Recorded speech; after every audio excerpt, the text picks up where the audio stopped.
ಒಂದು video viral ಆಗಿತ್ತು. ಮಕ್ಕಳಿಂದ ಶೌಚಾಲಯನ ಕ್ಲೀನ್ ಮಾಡಿಸ್ತೀವಿ. ಈ ಸಂಬಂಧ ಈಗ ತಾವು ಕೂಡ ವಿಸಿಟ್ ಕೊಟ್ಟಿದ್ದೀರಿ. ಏನ್ ಹೇಳ್ತಾರೆ, ಯಾವ ಕಾರಣಕ್ಕೋಸ್ಕರ ಈಗ ಮಾಡ್ತೀರಾ? ಅಂದ್ರಲ್ಲಿ ಈ ಸರ್ಕಾರಿ ಶಾಲೆಯಲ್ಲಿ ಸುಮಾರು 600 ಮಕ್ಕಳು ವಿದ್ಯಾಸ ಮಾಡ್ತಾ ಇದ್ದಾರೆ. ಅದರಲ್ಲೂ ಬಹಳ ಎಲ್ಲ ನಮ್ಮ ಈ ಭಾಗದಲ್ಲಿ ಹಳ್ಳಿಯಲ್ಲಿರುವಂತ ಈ ಸರ್ಕಾರಿ ಶಾಲೆಯಲ್ಲಿ SC ST ಇರ್ಬೋದು, ಹಿಂದುಳಿದ ಇರ್ಬೋದು, ಹಣದ ಕೊರತೆ ಇರ್ತಕ್ಕಂಥ ಬಡ ಮಕ್ಕಳೇ ಇಲ್ಲಿ ವಿದ್ಯಾಭ್ಯಾಸ ಮಾಡ್ತಾ ಇರೋದು. ನಾನು ಈಗ ಯಾರು ಪ್ರಿನ್ಸಿಪಾಲ್ ಇದ್ದಾರೆ ಅವ್ರ ಜೊತೆನೂ ಮಾತಾಡಿದ್ದೀನಿ. ನಮ್ಮ ಇಲ್ಲಿನ ಇವರು DCPನೂ ಕೂಡ ಬಂದಿದ್ದಾರೆ, ಪೊಲೀಸರು ಕೂಡ ಇದ್ದಾರೆ, ಮತ್ತೆ ಇಲಾಖೆ BO ಎಲ್ಲ ಬಂದಿದ್ದಾರೆ. ಸೊ ಅವ್ರ ಜೊತೆ ನಾನು ಮಾತಾಡಿದಾಗ ಕಳೆದ 6-7 ತಿಂಗಳಿಂದನೂ ಕೂಡ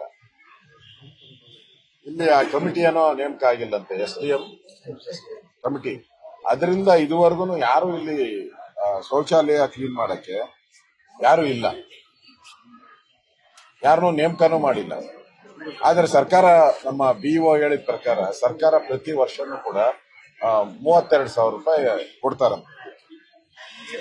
ನಾನು ಡೈರಿ ಎಲ್ಲ ತೆಗೆದು ನೋಡಿದೆ, ಆ 30,000 2,000 ಖರ್ಚು ತಗೊಂಡಿರೋದು ಎಲ್ಲೂ ಇಲ್ಲ, ಮತ್ತೆ ಯಾರನ್ನೂ ಅಪಾಯಿಂಟ್ಮೆಂಟ್ ಮಾಡಿರೋದಕ್ಕೂ ಏನೂ ದಾಖಲೆ ಇಲ್ಲ.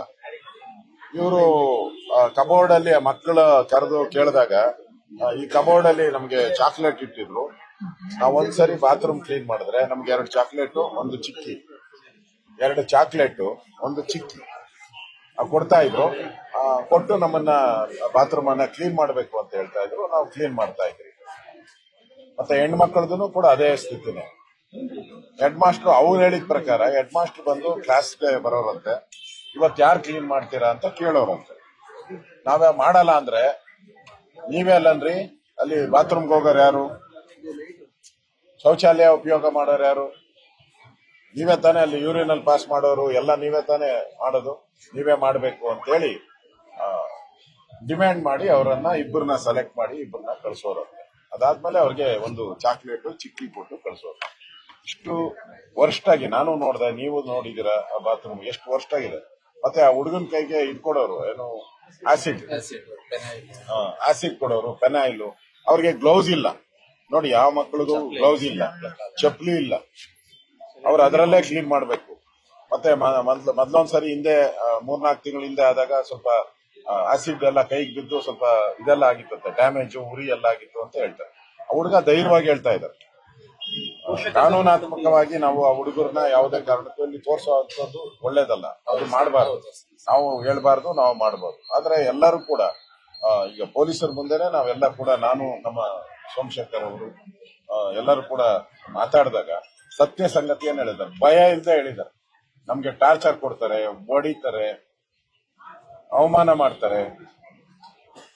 ಈ ಘಟನೆಗಳೆಲ್ಲ ಬಹಳ ಧೈರ್ಯವಾಗಿ ಮಕ್ಕಳು ಹೇಳಿದ್ದಾರೆ. ಅದರಿಂದ ನನ್ಗನ್ಸ್ತೈತೆ ಮೊನ್ನೆ ಕೋಲಾರದಲ್ಲಿ ನಡೆದಂತ ಘಟನೆ ಏನಿದೆ ಮಾಲೂರಲ್ಲಿ, ಇನ್ನೂ ಅದು ನೆರಳು ಮಾಸದ ಮುಂಚೆನೆ ಈ ತರ ಘಟನೆಗಳು ಆಗಿರೋಂಥದ್ದನ್ನ ನೋಡಿದ್ರೆ ನನ್ಗನ್ಸ್ತೈತೆ ಯಾಕೆ ಸರ್ಕಾರ ಇದ್ರ ಬಗ್ಗೆ ಕ್ರಮ ತೆಗೆದುಕೊಳ್ತಾ ಇಲ್ಲ? ಸರ್ಕಾರ ನಿದ್ದೆ ಮಾಡ್ತಾ ಇದೆಯಾ? ಕ್ರಮ ತೆಗೆದುಕೊಳ್ಬೇಕಾಯ್ತು, ಇದ್ರ ಬಗ್ಗೆ ಮಾಡ್ತಾ ಇಲ್ಲ, ಎಚ್ಚರಿಕೆನೇ ಇಲ್ಲ. 1ರಿಂದ 1 ಘಟನೆ ಆಗ್ತಾ ಇದೆ. ಮೊನ್ನೆ ಭ್ರೂಣ ಹತ್ಯೆದು ನಾವು ವಿಧಾನಸಭೆಯಲ್ಲಿ ಚರ್ಚೆ ಆಗ್ತಾ ಇತ್ತು. ಅದ್ ನೋಡಿದ್ರೆ ಹೊಸಕೋಟೆಯಲ್ಲಿ ಚರ್ಚೆ ಆಗ್ತಾ ಇದೆ, ಇಲ್ಲಿ ಭ್ರೂಣ ಹತ್ಯೆದ ಒಂದು ಮಾಡಿದೆ, ವೈಟ್ ಫೀಲ್ಡ್ ಆಗಿದೆ. ಮತ್ತೆ ಇದು ಬೆಳಗಾವಿ ಅಧಿವೇಶನ ನಡೀತಾ ಇದೆ, ಅಲ್ಲಿ SC ST ಮಹಿಳೆಯ ಮತ್ತು ವಿವಸ್ತ್ರ ಮಾಡಿರೋ ಘಟನೆ. ಇದೆಲ್ಲ ನೋಡ್ತಾ ಇದ್ರೆ ಈ ರಾಜ್ಯದಲ್ಲಿ ಕಾನೂನು ಸುವ್ಯವಸ್ಥೆ ಇದೆಯಾ, ಸತ್ತೋಗಿದೆಯಾ ಅನ್ನೋ ಭಾವನೆ ವ್ಯಕ್ತ ಆಗ್ತಾ ಇದೆ. ನನ್ಗನ್ಸ್ತತೆ ಇದು ನಿಜಕ್ಕೂ ಅವಮಾನೀಯ ಘಟನೆ.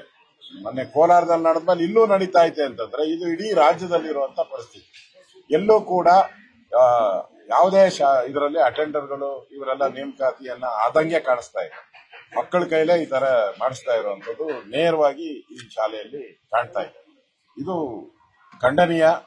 ಈ ತರ ಮಾಡೋದ್ರಿಂದ ಇಲಾಖೆಗೂ ಕೂಡ, ಎಜುಕೇಶನ್ ಡಿಪಾರ್ಟ್ಮೆಂಟ್ಗೂ ಕೂಡ ಇದೊಂದು ಅವಮಾನ. ಕೂಡಲೇ ಇವ್ರ ಮೇಲೆ ಕ್ರಮ ತೆಗೆದುಬೇಕು, ಸಸ್ಪೆಂಡ್ ಆಗಬೇಕು. ಸರ್ಕಾರ ಕೂಡ ಎಚ್ಚರಿಕೆ ವಹಿಸಿಲ್ಲ ಅಂತ ಹೇಳಿದ್ರೆ ಸರ್ಕಾರಕ್ಕೂ ಕೂಡ ಇದೊಂಥರ ಚೀಮಾರಿ ಇದ್ದಂಗೆ, ಸರ್ಕಾರ ಚೀಮಾರಿ ಆಗ್ದಂಗೆ, ಸರ್ಕಾರಕ್ಕೆ ಚೀಮಾರಿ ಇದ್ದಂಗೆ. ಇದೆಲ್ಲ ಘಟನೆಗಳು ಬಂದ್ರೆ ಜನ ಶಾಲೆಗಳಿಗೆ ನಾವ್ ಯಾಕೆ ಕಳಿಸ್ಬೇಕು? ಮಕ್ಕಳನ್ನ ಇವತ್ತು ಪ್ರತಿಭಟನೆ ಮಾಡ್ತಾ ಇದಾರೆ ಎಲ್ಲ ಮಕ್ಕಳು, ಪೇರೆಂಟ್ಸ್ ಎಲ್ಲ.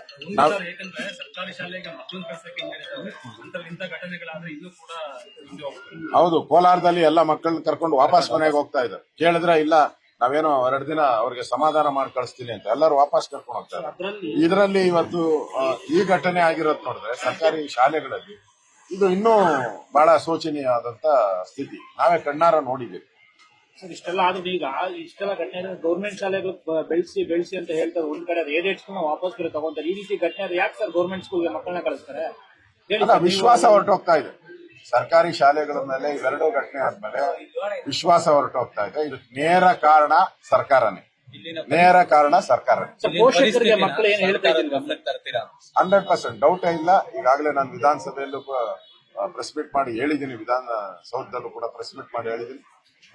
ನಾನು ಸರ್ಕಾರಕ್ಕೂ ಇದ್ರ ಬಗ್ಗೆ ಎಚ್ಚರಿಕೆಯನ್ನ ಕೊಡುವಂತ ಕೆಲಸವನ್ನ ನಾವು ವಿರೋಧ ಪಕ್ಷದ ನಾಯಕನಾಗಿ ನಾವು ಮಾಡ್ತೀನಿ.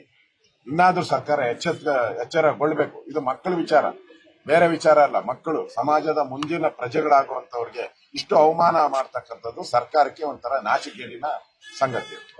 ಪೋಷಕರ ಹತ್ರ ಮಕ್ಕಳೇನು ಹೇಳಿಲ್ವ ಸರ್ ಆಸಿಡ್ ಬಿಟ್ಟಿರೋದು ಆ ವಿಚಾರವಾಗಿ?